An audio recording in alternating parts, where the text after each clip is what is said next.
Selamat siang dan salam sejahtera untuk semua. Yang saya hormati Ibu Adi Tani selaku dosen dari mata kuliah hukum pidana dan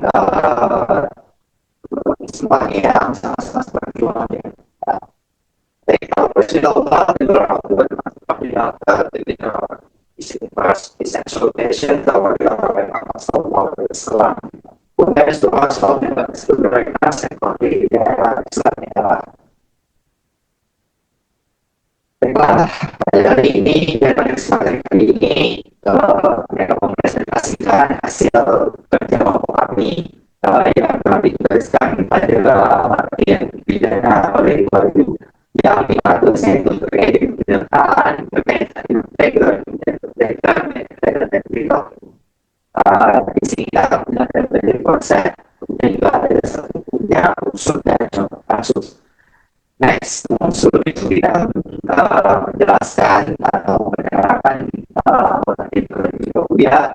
Pertama, saya sendiri kepala karya Dinami 2541076. Selanjutnya, perkenalkan nama saya Fatimah Zahra Nawawi dengan NIM 254100041.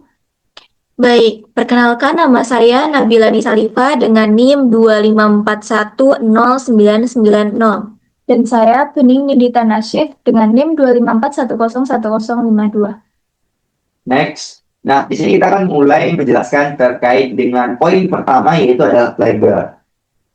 Nah, di sini saya sudah meng-highlight sebenarnya ya. Apa sih itu plagiar? Di sini bahwasannya saya meng-highlight yang paling utama itu adalah plagiar itu adalah pelaku utama. Kenapa saya bilang seperti itu? Karena plagiar itu adalah orang yang melakukan sendiri seluruh unsur tindak pidana khususnya, artinya semua tindakan yang menjadi syarat terjadinya suatu tindak pidana itu dia lakukan secara langsung oleh dirinya sendiri, sehingga seluruh rumusan delik yang terdapat dalam undang-undang itu telah terpenuhi dan memang perbuatannya itu sendiri dilakukan tanpa ada bantuan dari siapapun.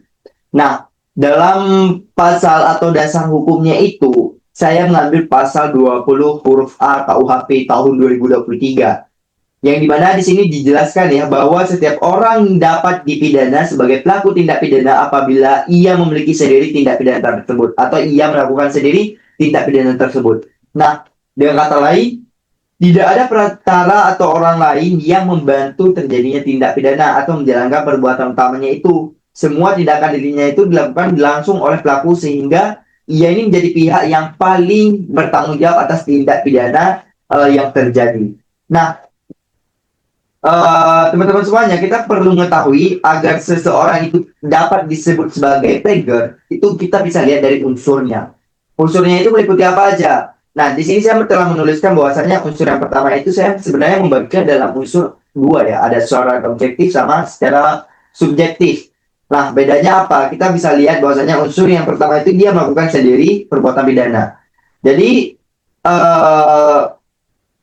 ketika dia melakukan tindak pidana itu nanti kita sebelum biar lebih detail lagi akan memasuki contohnya ya, tapi sekedar saya menjelaskan bahwa unsurnya itu dia melakukan sendiri perbuatan tindak pidana ketika dia melakukan suatu perbuatan yang itu memang masuk dalam kategori tindak pidana, misalnya mencuri, pembunuhan dan sebagainya, itu dia melakukan sendiri tanpa ada perbuatan atau pembantuan dari pihak manapun. Nah, kemudian yang kedua, memenuhi seluruh unsur delik yang dirumuskan dalam undang-undang.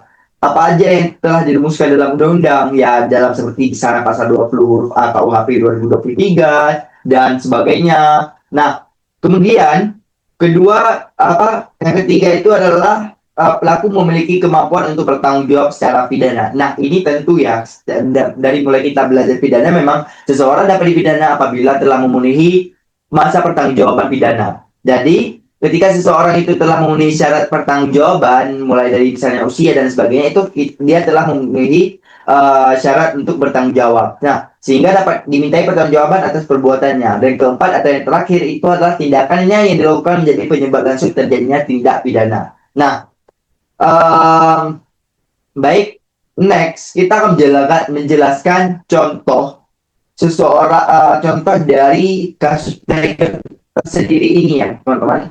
Nah, Jadi, dalam contoh kasus ini saya mengambil suatu contoh yang memang ini sebenarnya sebagai disclaimer ini bukan nyata, tapi kami buat dengan analogi pikiran kami sendiri ya, di mana ini adalah berkaitan dengan contoh dari kasus plager yang dimana ada seorang pria yang bernama Riko, dia berjalan di area parkir pertokoan, kemudian ia melihat sebuah sepeda motor Matic yang terparkir dengan kunci masih menggantung di stop kontak motor tersebut. Nah, ya biasa dong, karena kita juga sebagai manusia kadang terledor dan sebagainya. Tapi si Riko ini melihat situasinya sepi, dia memanfaatkan situasi tersebut dengan cara mengambil motor tersebut dan dia bawa lari. Nah, di situ kan tidak ada yang namanya pembantuan dan sebagainya, gitu ya.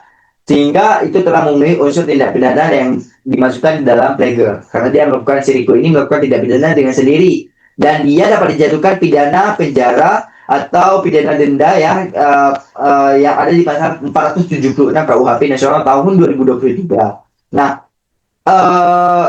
jadi secara umumnya plagiar itu adalah perbuatan yang dilakukan sendiri atau bisa kita secara umum dia itu adalah pelaku utama tanpa ada unsur perbuatan dari orang lain dan dasar hukumnya ada di pasal 20 huruf A KUHP Nasional tahun 2023. Terima kasih.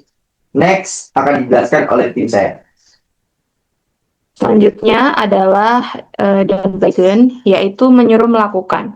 Downplagen sendiri merupakan orang yang melakukan perbuatan dengan perantara orang lain. Jikalau plagiar tadi adalah melakukan tindakannya sendiri secara mandiri, secara langsung, maka downplagen ini adalah secara tidak langsung alias melalui orang lain. Sedangkan perantara yang kita suruh itu pelaku kegiatan tindak pidana itu menyuruh orang itu tidak bisa dimintai pertanggungjawaban di depan hukum pidana. Lalu apa sih unsur-unsur yang membuat dia termasuk ke dalam downplagen? Yang pertama adalah alat yang dipakai adalah manusia. Jadi alat itu bukan suatu barang, benda ataupun hal-hal lain seperti hewan atau tumbuhan, melainkan alat yang dipakai adalah manusia. Lalu yang kedua adalah alat yang dipakai berbuat, yaitu tadi manusia. Dan yang ketiga, alat yang dipakai tidak dapat dipertanggungjawabkan. Alias, orang yang disuruh untuk melakukan itu tidak dapat dipertanggungjawabkan. Lalu untuk dasar hukumnya sendiri, saya atau kami mengambil dari KUHP Nasional pasal 20 huruf B yang berbunyi bahwasanya melakukan tindak pidana dengan perantara alat atau menyuruh orang lain yang tidak dapat dipertanggungjawabkan itu tidak bisa dipidana. Lalu untuk kita semakin paham mengenai downplagen adalah ada contoh kasus yang tentu saja ini contoh kasus fiktif sehingga tidak ada di dunia nyata, yaitu adalah dokter menyuruh seorang perawat untuk memberikan obat terlarang kepada pasien yang tidak butuh obat itu, tapi si perawat itu disuruh oleh dokter untuk memberi obat terlarang itu. Lalu perawatnya itu adalah alat ya, seperti yang saya bilang tadi, alatnya adalah manusia. Perawat itu hanyalah menjalankan instruksi tanpa tahu bahwasanya obat tersebut itu ilegal. Maka perawat tidak bisa dipertanggungjawabkan tindakannya, melainkan dokternya yang sebagai downplager yang dapat dipidana, yang dapat atau yang harus mempertanggungjawabkan tindakan tersebut. Lalu selanjutnya akan dijelaskan oleh teman saya. Baik, selanjutnya ada medeplager. Yang dimaksud dengan medeplager sendiri adalah orang yang secara sengaja atau secara sadar turut serta berbuat atau mengerjakan suatu kejahatan atau perbuatan yang dilarang oleh undang-undang. Nah, dasar hukum yang kami ambil yaitu berdasarkan jurisprudensi Mahkamah Agung RI nomor 1/1955 pidana pada tanggal 22 September 1955 yang menguraikan tentang pengertian turut serta sebagai berikut.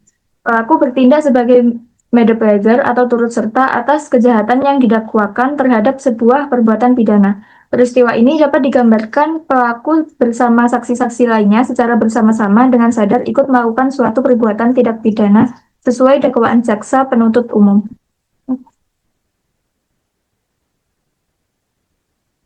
Selanjutnya ada unsur-unsur medeplager sendiri. Yang pertama dilakukan oleh dua orang atau lebih. Murder hanya dapat terjadi apabila terdapat minimal 2 orang yang bersama-sama melakukan tindak pidana. Masing-masing memiliki peran dalam pelaksanaan kejahatan sehingga tidak bisa dilakukan oleh 1 orang saja. Lalu yang kedua, adanya kerjasama yang disadari dan disengaja. Artinya para pelaku sadar bahwa mereka bekerja sama untuk melakukan tindak pidana. Lalu yang ketiga, masing-masing pelaku mempunyai peran nyata dalam pelaksanaan tindak pidana. Setiap pelaku ikut berperan langsung dalam pelaksanaan tindak pidana. Lalu memiliki kesengajaan atau tujuan bersama. Setiap pelaku harus mempunyai niat atau tujuan yang sama untuk melakukan tindak pidana. Yang kelima, setiap pelaku bertanggung jawab atas akibat yang timbul dari kerjasama tersebut. Selama akibat yang terjadi masih sesuai dengan kesengajaan bersama, semua pelaku dapat dimintai pertanggungjawaban pidana meskipun hanya salah satu yang melakukan tindakan tertentu. Untuk yang terakhir, jika salah satu pelaku bertindak di luar kesepakatan, maka ia bertanggung jawab sendiri. Apabila salah satu pelaku melakukan perbuatan di luar rencana atau kesengajaan bersama, maka akibat dari perbuatan tersebut menjadi tanggung jawab pribadi pelaku tersebut. Contoh kasusnya, A dan B bersepakat mencuri rumah. A bertugas membongkar pintu, sedangkan B masuk dan mengambil barang. Karena ada kerjasama dan kesengajaan bersama sejak awal. Keduanya merupakan murder dan sama-sama bertanggung jawab atas tindak pidana pencurian tersebut. Untuk selanjutnya akan dijelaskan oleh rekan saya. Baik, selanjutnya adalah youth locking atau biasa kita sebut dengan youth locker. Konsepnya seperti apa? Konsepnya adalah menggerakkan orang lain supaya melakukan tindak pidana dengan cara memberi atau menjanjikan sesuatu, menyalahgunakan kekuasaan atau martabat, melakukan kekerasan, menggunakan ancaman kekerasan, melakukan penyesatan, atau dengan memberi kesempatan, sarana, atau keterangan. Sebagaimana yang kita tahu, youth locker ini juga terdapat 2 orang atau lebih yang masing-masing berkedudukan sebagai orang yang menganjurkan atau aktor intelektualis dan juga orang yang dianjurkan, yaitu aktor materialis. Bentuk penganjurannya itu adalah aktor intelektualis itu menganjurkan orang lain, yaitu aktor materialis untuk melakukan perbuatan pidana. Baik, selanjutnya adalah unsur-unsurnya. Bagaimana unsur-unsurnya? Yang pertama itu ada unsur objektif, yaitu unsur perbuatan. Ialah yang menganjurkan orang lain melakukan perbuatan. Caranya seperti apa? Caranya ada 10 cara. Yang pertama, memberikan sesuatu. Yang kedua, menjanjikan sesuatu. Yang ketiga, menyalahgunakan kekuasaan. Yang keempat, menyalahgunakan martabat atau jabatan. Yang kelima, kekerasan. Yang keenam, ancaman. Yang ketujuh, penyesatan. Yang kedelapan, memberi kesempatan. Yang ke-9 memberikan sarana, dan yang ke-10 yaitu memberikan keterangan. Lanjut, selanjutnya adalah dasar hukumnya. Dasar hukumnya itu terletak pada KUHP Nasional pasal 20 huruf D. Keterangannya seperti apa? Keterangan dalam KUHP ini sebenarnya sudah dijelaskan di konsepnya juga, yaitu menggerakkan orang lain seperti yang sebelumnya telah dijelaskan. Baik, selanjutnya adalah kita membahas mengenai contoh kasus dari youth locking ini sendiri. Contoh kasusnya itu adalah O adalah seorang konglomerat yang menggerakkan P untuk membunuh R, yaitu saingan bisnisnya. Jadi P melakukan pembunuhan terhadap R dengan bayaran dari O. Kemudian yang kedua, ini adalah contoh kasus yang memang dianalogikan sendiri oleh saya. Jadi contoh kasusnya adalah fiktif. Kemudian contoh kasusnya adalah pada kasus pembunuhan berencana. Jadi Aldo ini sakit hati dengan saudaranya yaitu Aldi karena permasalahan warisan. Saat itu Aldo itu berniat untuk membunuh Aldi, namun Aldo ini sendiri tidak berani untuk melakukannya sendiri. Kemudian Aldo memujuk dan memberikan sejumlah imbalan terhadap uang sebesar 70 juta rupiah kepada seorang preman bernama Asep supaya Asep ini menghabisi nyawa Aldi. Setelah diyakinkan dan diberikan uang muka oleh Aldo, kemudian Asep akhirnya membunuh Aldi.